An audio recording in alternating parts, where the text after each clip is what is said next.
Hello students, आज हम new chapter 5 algebraic expression करेंगे। और उससे पहले हम इस चैप्टर के बेसिक्स जानेंगे, जिससे कि जब हम एक्सरसाइज करें तब हमें कोई भी दिक्कत ना आए। तो देखते हैं इस चैप्टर का कॉन्सेप्ट।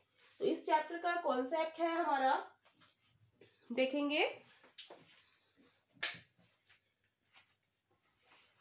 इंट्रोडक्शन में हम देखेंगे कि हमें एक्सप्रेशन दिया गया है। एक्सप्रेशन क्या होता है? जैसे हमें दिया है 5x y plus 6x, right, plus 5। यहाँ पे क्या है, तीन टर्म्स दी हुई है हमें, 5xy प्लस 6x प्लस 5। तो ये हमारा क्या है, एल्जेब्रिक एक्सप्रेशन है। क्या है? Algebraic expression. तो इसमें हमें कई चीजें पता होनी चाहिए कि जैसे इसमें वेरिएबल क्या है। वेरिएबल क्या होता है? जो जैसे x y और x जो अल्फाबेटिकल जो होते हैं, जैसे x y z a b c जो भी है, वो क्या कहलाएंगे? हमारे वेरिएबल कहलाएंगे। तो यहाँ पर वेरिएबल क्या है? x, y, right. दूसरे नंबर पे आता है हमारा कांस्टेंट।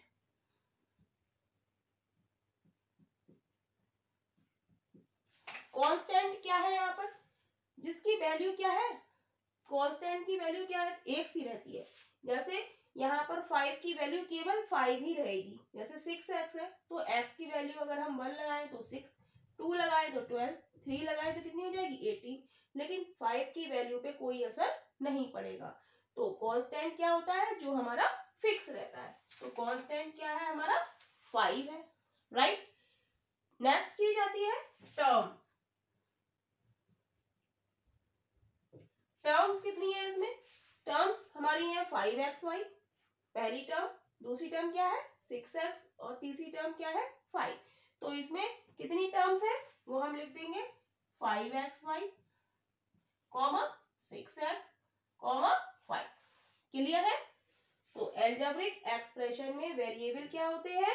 जो अल्फाबेटिकल होते हैं, जैसे x y a b c d। तो ये हमारे क्या है? वेरिएबल। कांस्टेंट क्या होता है? जो जिस पर किसी वैल्यू रखने पर कोई प्रभाव नहीं पड़ता। चाहे हम x की वैल्यू 2 रखें, y की वैल्यू 1 रखें, लेकिन 5 की वैल्यू क्या रहेगी? केवल 5 ही रहेगी। तो कांस्टेंट हमारा क्या हो गया? 5 हो गया। टर्म्स क्या होती है? टर्म्स इसमें कितनी दी गई है? तीन टर्म्स है, 5xy, 6x और 5। अब आता है फैक्टर्स।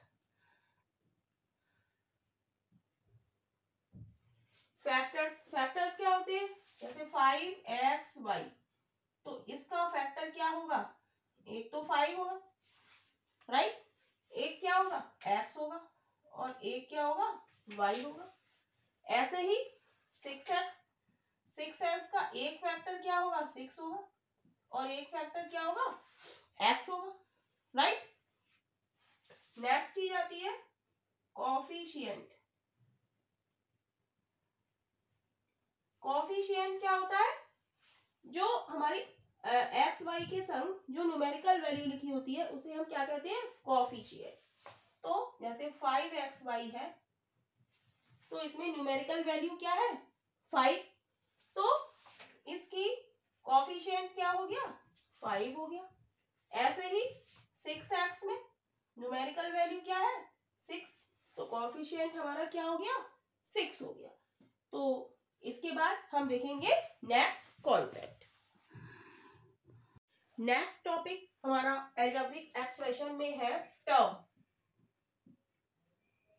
टर्म कितने प्रकार की होती है? 2 प्रकार की होती है, राइट।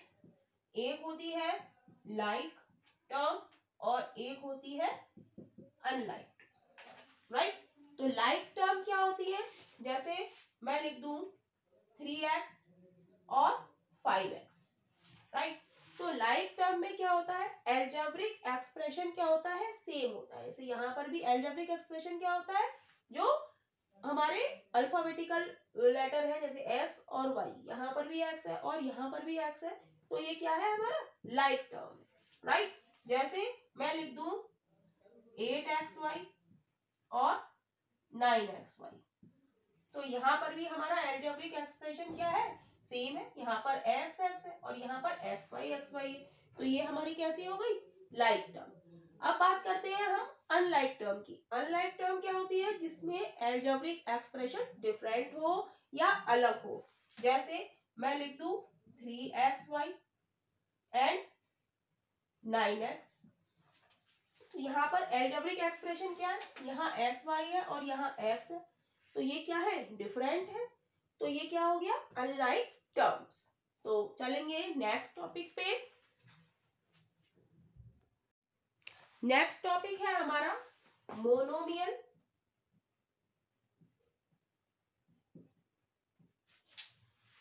दूसरा आता है हमारा बाइनोमियल और तीसरा आता है ट्राइमोनियल। राइट। तो मोनोमियल में क्या होता है, वन टर्म होती है ओनली। राइट। मोनोमियल में क्या होता है, ओनली वन टर्म होती है। जैसे हम लिख दें यहाँ पर 5xy ओनली, तो ये क्या है, वन टर्म है, तो ये क्या हो गया हमारा मोनोमियल। ऐसे ही बाइनोमियल में क्या होती है, टू टर्म्स होती है। जैसे मैं लिख दूं 5xy प्लस 6x, तो यहाँ पर क्या हो गई, दो टर्म हो गई, तो ये क्या हो गया, बाइनोमियल। ऐसे ही ट्राइमोनियल, ट्राइमोनियल में क्या होगा, थ्री टर्म्स। तो हम लिखते हैं 5xy प्लस 6x प्लस 5, तो यहाँ पर कितनी टर्म हो गई, तीन टर्म हो गई, तो इसे हम क्या देंगे, ट्राइनोमियल। अब हम देखेंगे new concept addition and subtraction. तो हम लिखेंगे इसमें दो लाइक फ्रैक्शन, 7xy हमने लिखा एंड 3xy। हमें क्या करना है, एडिशन करना है। तो एडिशन हम देखेंगे, ये दोनों, इसमें भी xy वाली टर्म है और इसमें भी xy वाली टर्म है, तो यानी कि ये कैसे फ्रैक्शन है, लाइक फ्रैक्शन है। तो लाइक फ्रैक्शन को हम कैसे जोड़ेंगे, 7xy प्लस 3xy। राइट। जब लाइक फ्रैक्शन है तो हम जोड़ेंगे इसको, 7xy और 3xy को हम अब ऐड करेंगे, तो क्या आ जाएगा, 10xy। राइट। ये हमारे तभी ऐड हुए जब ये दोनों टर्म हमारी कैसी है, लाइक टर्म्स हैं। अगर ये होती 7xy प्लस 5y, तो हम इसे ऐड नहीं कर सकते। राइट। तो ऐसे ही अब हम देखेंगे सब्ट्रैक्शन, ये था एडिशन। अब हम देखेंगे सब्ट्रैक्शन। जैसे एडिशन किया है वैसे ही क्या होगा, सब्ट्रैक्शन। कैसे, 7xy माइनस 3xy। अब हम देखेंगे ये दोनों कैसी हैं, लाइक टर्म्स है, क्योंकि दोनों में कैसा फ्रैक्शन है, xy और xy। राइट। xy इसमें भी है और xy इसमें भी है, तो 7xy में से 3xy जाएंगे तो क्या बचेगा, 4xy बचेगा। राइट। तो अब हम लेंगे एक छोटा सा फ्रैक्शन और आपको ऐड करके बताएंगे कि हमें किस तरीके से ऐड करना है, जो कि एक्सरसाइज में आप लोगों के काम में आने वाला है। जैसे हम ले लें 3x plus 11, right, comma 4x minus 2। हमें क्या करना है, इसका एडिशन। तो एडिशन में हम क्या करेंगे, हम लिखेंगे 3x plus 11 plus 4x minus का 2। तो एडिशन में हम क्या करेंगे, हम देखेंगे x यहाँ पर आया है और एक x यहाँ पर आया है, तो x की वैल्यू हम एक जगह लिखेंगे, 3x प्लस 4x, और जो डिजिट है वो एक तरफ लिखेंगे, प्लस 11 माइनस का 2। तो जब हम 3x और 4x को जब हम ऐड करेंगे तो कितना आएगा, 7x प्लस 11 में से 2 गया, प्लस माइनस माइनस, यानी कि बड़ी डिजिट का साइन लगेगा तो क्या बचेगा, प्लस का 9। राइट। तो ये तो हो गया आपका एडिशन। अब हम देखते हैं सब्ट्रैक्शन कैसे करेंगे, सब्ट्रैक्शन, तो हम लिखेंगे 3x प्लस 11 माइनस का, हम सब्ट्रैक्ट कर रहे हैं तो बीच में साइन किसका लगाएंगे, माइनस का, 4x माइनस का 2। तो अब जब हम ब्रैकेट खोलेंगे तो माइनस की मल्टीप्लाई अंदर होगी, राइट, तो ये हो जाएगा 3x प्लस 11, अब माइनस का ब्रैकेट खोलेंगे तो माइनस का 4x और माइनस की इस माइनस से मल्टीप्लाई होगी तो क्या हो जाएगा, प्लस, प्लस का 2, राइट। अब वही हम x और x को हम देखेंगे, यहाँ पर क्या है, प्लस का 3x, कोई साइन नहीं लगाया तो किसका है, प्लस का है, और यहाँ पर है माइनस का 4x, तो हम लिखेंगे प्लस का 3x माइनस का 4x प्लस का 11, डिजिट एक तरफ, राइट। तो हम देखेंगे प्लस माइनस क्या होता है, माइनस होता है, तो 4x में से 3x घटाएंगे तो क्या बचेगा, x बचेगा, लेकिन किसका बचेगा, जो बड़ी डिजिट है, 3 और 4 में हमारी बड़ी डिजिट कौन सी है, 4, और 4 के साथ साइन किसका है, माइनस का, तो क्या बचेगा, माइनस का x प्लस का 11 में 2 जोड़ेंगे तो 30, तो ये हमारा सब्ट्रैक्शन है।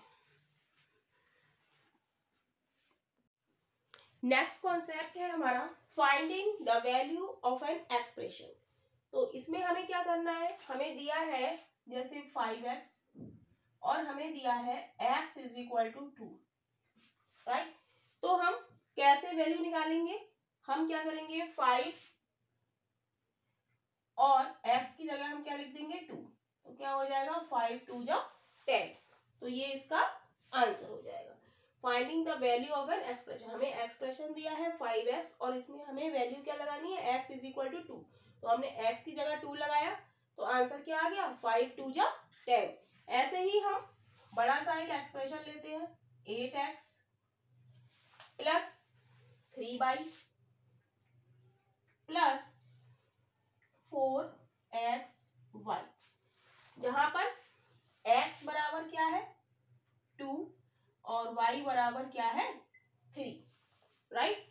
तो x की वैल्यू हम क्या पुट कर देंगे, 2 और y की वैल्यू हम क्या पुट कर देंगे, 3, तो 8 x की जगह 2 प्लस 3 y की जगह 3 प्लस 4 x की जगह 2 और y की जगह 3। अब इसको हमें सॉल्व करना है, तो 8 दूनी 16, 3 तिया 9, 4 तिया 12 दूनी 24, राइट। तो इसको जब हम ऐड करेंगे तो कितना आ जाएगा, 49, राइट।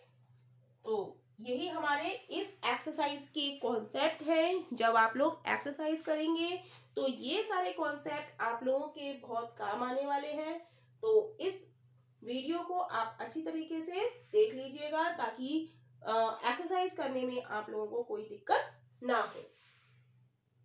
तो देखेंगे इसके बाद इसकी एक्सरसाइज।